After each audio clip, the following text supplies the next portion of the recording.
बिस्मिल्लाहिर्रहमानिर्रहीम। अस्सलाम वालेकुम। आज का हमारा टॉपिक है सेल। सेल की हिस्ट्री हम पढ़ लेते हैं। स्टार्ट करते हैं मिस्ट्री ऑफ सेल से। रॉबर्ट हुक ने 1665 में सेल को डिस्कवर किया था। उसने जो सेल हैं वो कॉर्क में देखे थे। उसने क्या कहा था? उसने कहा था कि जो सेल है वो स्मॉलेस्ट यूनिट है और वो बहुत सारे लाइफ प्रोसेसेस को कैरी ऑन करता है। मतलब बहुत सारे लाइफ के जो प्रोसेसेस हैं वो सेल से ही शुरू होते हैं। For example red blood cell और नर्व सेल्स। इसके बाद आई थी सेल थ्योरी। सेल थ्योरी के 3 मेन पॉइंट्स थे। सबसे फर्स्ट पॉइंट था कि जितने भी लिविंग ऑर्गेनिजम्स हैं उनमें एक या एक से ज़्यादा लिविंग सेल्स प्रेजेंट होंगे। सेल थ्योरी का सेकंड पॉइंट ये था कि जितने भी लिविंग ऑर्गेनिजम्स हैं उनके जो सेल है वो बेसिक यूनिट है। सेल थ्योरी का थर्ड पॉइंट ये था कि जितने भी सेल हैं वो एग्जिस्टिंग सेल से आते हैं। मतलब जितने पुराने सेल्स हैं उसमें से नए सेल बनेंगे। कैसे बनेंगे? सेल डिवीजन के थ्रू न्यू सेल्स बनेंगे। ये 3 मेन पॉइंट्स थे सेल थ्योरी के। इसके बाद है टाइप्स ऑफ सेल्स। सेल की 2 टाइप्स हैं, prokaryotic cells and eukaryotic cells. Eukaryotic cell एक कॉम्प्लेक्स सेल है।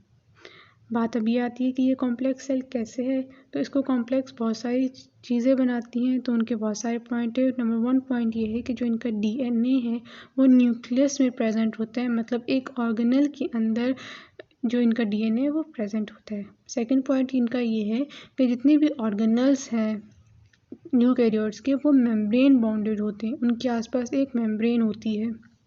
मेम्ब्रेन होती क्या है? मेम्ब्रेन एक ऐसी लेयर होती है जो कि इन ऑर्गेनल्स को प्रोटेक्ट करती है और क्या करती है कि वो इन ऑर्गेनल्स के अराउंड प्रेजेंट होती है और उनको अलाउ करती है कि कोई भी चीज़ इनके अंदर आ सके और बाहर जा सके।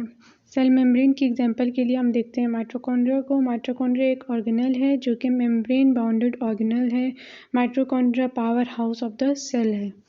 Power house of the cell का मतलब है कि ये सेल के लिए एनर्जी बनाता है। पूरे सेल के लिए जो एनर्जी बनाता है उसको क्या कहते हैं? माइटोकॉन्ड्रिया। सेकंड एग्जांपल हमारे पास है क्लोरोप्लास्ट। क्लोरोप्लास्ट एनिमल सेल्स में नहीं होता। इधर यहाँ पे हमें शो नहीं हो रहा है इस पिक्चर में। क्लोरोप्लास्ट प्रेजेंट होता है प्लांट सेल्स में। क्लोरोप्लास्ट भी मेम्ब्रेन बाउंडेड ऑर्गेनल है और ये हेल्प करता है फोटोसिंथेसिस में। थर्ड ऑर्गेनल है लाइसोसोम्स। लाइसोसोम्स ही मेम्ब्रेन बाउंडेड ऑर्गेनल्स हैं। ये हेल्प करते हैं डिफरेंट पार्टिकल्स को, फूड पार्टिकल्स को या हार्मफुल पार्टिकल्स को डाइजेस्ट करने के लिए। फोर्थ एग्जांपल है हमारे पास smooth and rough endoplasmic reticulums. ये दोनों भी मेम्ब्रेन बाउंडेड ऑर्गेनल्स हैं। रफ एंडोप्लाज्मिक रेटिकुलम प्रोटीन बनाने में हेल्प करता है और smooth endoplasmic reticulum lipids and fats molecules को बनाने में हेल्प करता है। फिफ्थ एग्जांपल है Golgi operators. Golgi operators help करता है प्रोटीन को पैकेजिंग करने में और उनको डिस्ट्रीब्यूट करने में थ्रू आउट द सेल। और दूसरे भी बहुत सारे जो फूड पार्टिकल्स हैं या मॉलिक्यूल्स हैं उनको भी पैकेजिंग में हेल्प करता है। लास्ट एग्जांपल जो नज़र आ रही है वो है वैक्यूल्स। वैक्यूल स्टोरेज कंटेनर्स हैं और ये भी एक मेम्ब्रेन बाउंडेड ऑर्गेनल है। सेल जो है बहुत लार्जर साइज़ में प्रेजेंट होते हैं, जैसे कि अभी आपको नज़र आ रहा है यूकैरियोटिक सेल, एनिमल सेल, ये लार्जर साइज़ में प्रेजेंट है। इसका जो टोटल साइज़ है वो 20 माइक्रोमीटर है। इसके बाद classification of eukaryotic cell. Eukaryotic cell बहुत सारे लार्ज क्लासेस में डिवाइड हुआ है। जो एग्जांपल हमें शो हो रही है वो है किंगडम प्रोटिस्टा की। किंगडम प्रोटिस्टा की एग्जांपल है अमीबा। अमीबा वाटर में प्रेजेंट होता है, पॉन्ड वाटर में, और ये सिंगल सेल ऑर्गेनिज्म है। किंगडम प्रोटिस्टा यूकैरियोट्स की एक क्लास है। सेकंड क्लास है किंगडम फंजाई। किंगडम फंजाई की बेस्ट एग्जांपल है मशरूम्स, जिसके बारे में हम सब ने सुना होगा। ये फीड करते हैं डेड ऑर्गेनिक मैटर्स पर। थर्ड किंगडम है किंगडम प्लांटी या किंगडम प्लांट। ये लिविंग ऑर्गेनिजम्स हैं जो अपना फूड खुद बनाते हैं through sunlight in a process called photosynthesis. Photosynthesis के प्रोसेस के थ्रू ये अपना फूड खुद बनाते हैं। फोर्थ किंगडम है किंगडम एनिमिलिया या किंगडम एनिमल। किंगडम एनिमिलिया की एग्जांपल जो यहाँ शो हो रही है फ्रॉग। फ्रॉग हमारे पास एक यूकैरियोट है और वो एग्जांपल है किंगडम एनिमिलिया की। ये सारी डिफरेंट प्रॉपर्टीज़ थी यूकैरियोटिक सेल्स की या यूकैरियोट्स की। अब हम पढ़ते हैं प्रोकैरियोटिक सेल्स या प्रोकैरियोट्स के बारे में। प्रोकैरियोटिक सेल कॉम्प्लेक्स नहीं होते as compare to eukaryotic cells. Prokaryotic cells इसलिए कॉम्प्लेक्स नहीं है क्योंकि इनके जो डीएनए है वो न्यूक्लियस में प्रेजेंट नहीं होता है। इसका मतलब इसमें न्यूक्लियस प्रेजेंट नहीं है, वो ऐसे ही साइटोप्लाज्म में प्रेजेंट होता है। सेकंड इनका पॉइंट है कि इनके जितने भी ऑर्गेनल्स हैं वो मेम्ब्रेन बाउंडेड नहीं है जैसे कि यूकैरियोट्स में थे। जो सेल की डायग्राम यहाँ शो हो रही है, अगर आप उसको गौर से देखें तो उसमें बहुत सारे ऐसे ऑर्गेनल्स हैं जो यूकैरियोट में भी प्रेजेंट हैं जैसे कि plasma membrane, cell membrane, cytoplasm, ribosomes.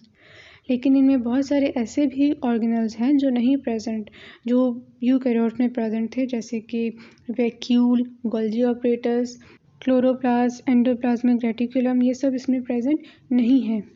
इसीलिए ये कॉम्प्लेक्स भी नहीं है और इसमें जो मेम्ब्रेन बाइंडेड ऑर्गेनल्स हैं वो प्रेजेंट नहीं है। बहुत कम ऑर्गेनल्स प्रेजेंट हैं। प्रोकैरियोट्स स्मॉलर साइज़ में प्रेजेंट होते हैं। इनका साइज़ बहुत स्मॉल होता है जैसे कि आप पिक्चर में भी देख रहे हैं कि प्रोकैरियोटिक सेल्स 3 माइक्रोमीटर्स हैं, जबकि हमने पढ़ा था पहले कि यूकैरियोटिक सेल 20 माइक्रोमीटर्स था। तो अगर इन दोनों सेल्स को एक साथ रखें तो हमें क्लियरली शो होगा कि जो प्रोकैरियोटिक सेल्स हैं वो बहुत छोटे हैं और जो यूकैरियोटिक सेल्स हैं वो बहुत बड़े हैं।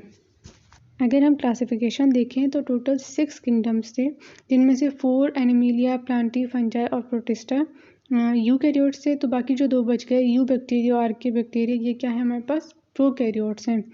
You bacteria kingdom, you bacteria unicellular prokaryotic organisms हैं। आर्के बैक्टीरिया भी यूनिसेलुलर है और प्रोकैरियोटिक सेल्स हैं इसमें, मतलब आर्के बैक्टीरिया और यू बैक्टीरिया हमारे पास प्रोकैरियोट्स हैं। अगर आप इन दोनों के नेम को गौर से देखें, यू बैक्टीरिया और आर्के बैक्टीरिया, तो दोनों में बैक्टीरिया आ रहा है।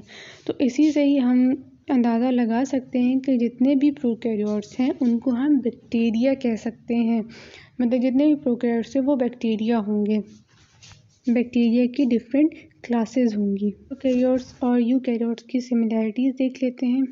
सबसे फर्स्ट सिमिलैरिटी है सेल मेम्ब्रेन और प्लाज्मा मेम्ब्रेन। मतलब दोनों प्रोकैरियोट्स और यूकैरियोट्स में प्लाज्मा मेम्ब्रेन या सेल मेम्ब्रेन प्रेजेंट होगी जो कि उनको प्रोटेक्ट करेगी और डिफरेंट पार्टिकल्स को इन एंड आउट करने में हेल्प करेगी। सेकेंड सिमिलैरिटी है डीएनए। दोनों में डीएनए प्रेजेंट होता है। डीएनए एक हेरिडिटी मटेरियल है जो कि जेनेटिक इंफॉर्मेशन को पास करता है from one generation to another generation. Third similarity है राइबोसोम्स। दोनों में हमारे पास राइबोसोम्स प्रेजेंट होते हैं। राइबोसोम्स का मेन फंक्शन है प्रोटीन सिंथेसिस, मतलब ये प्रोटीन बनाने में बहुत हेल्पफुल होते हैं। फोर्थ सिमिलैरिटी है साइटोप्लाज्म। दोनों में एक लिक्विड या फ्लूइड मटेरियल प्रेजेंट होता है जिसको हम कहते हैं साइटोप्लाज्म। साइटोप्लाज्म बहुत इंपॉर्टेंट रोल प्ले करता है दोनों सेल्स में, क्योंकि इसमें ऐसे केमिकल्स होते हैं जो बहुत सारे प्रोसेसेस को कर सकता है, उनमें हेल्प करता है। ये था हमारा टॉपिक सेल्स के बारे में, prokaryotic cell and eukaryotic cell. अगर आपको हमारा ये टॉपिक समझ आया हो तो प्लीज़ इस वीडियो को लाइक कर दें और सब्सक्राइब कर दें हमारे चैनल को। Thank you so much. अल्लाह हाफिज़।